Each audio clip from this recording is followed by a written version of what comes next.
రేగిడి మండలం చినశుర్లాం గ్రామంలో టీడీపీ నాయకులు ఉత్తరవిల్లి సంఘము అనుమానాస్పద స్థితిలో మృతి చెందారు. టీడీపీ మాజీ జెడ్పీటీసీ ఉషారాణి మేనమామైన సంఘమును గుర్తు తెలియని వ్యక్తులు గొంతు కోసి హత్య చేశారు. దీంతో గ్రామంలో 144 సెక్షన్ విధించారు పోలీసులు. కేసు నమోదు చేసి పోలీసులు దర్యాప్తును ప్రారంభించారు.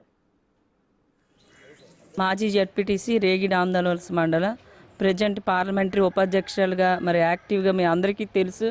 నేను పార్టీలో చాలా ఏ కార్యక్రమమైనా మరి చాలా చురుగ్గా పాల్గొంటాను. మరి నాతో పాటు మా మామయ్య కూడా నాకు రైట్ హ్యాండ్గా ఉంటారు. మా చినసల్లాం గ్రామం.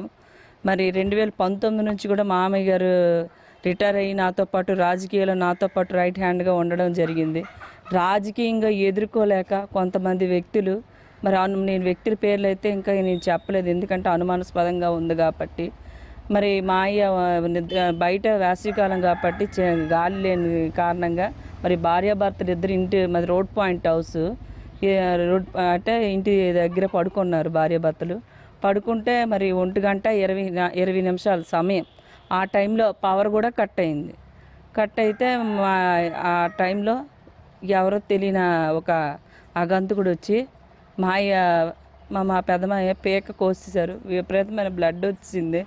అయితే వెంటనే అది తెలుసుకుని ఇంకా హార్ట్ అటాక్ ఉంది తనకి.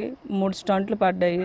కొన్ని హార్ట్ స్ట్రోక్ ఏమేసుకొని చూసేసరికి లోపల మెడ నింపుగా రక్తం మడుగులు అయిపోయింది అదే మంచం మీద. మరి అప్పటికప్పుడే హుటాహుటినే వెంటనే మేము కేర్ హాస్పిటల్కి తీసుకెళ్ళడం జరిగింది. కానీ ఈ లోపలనే మార్గ మధ్యంలోనే ఆయన ఎక్కువ మరి రక్తస్రావం నోటంట పేకంట రక్తం రావడం వల్ల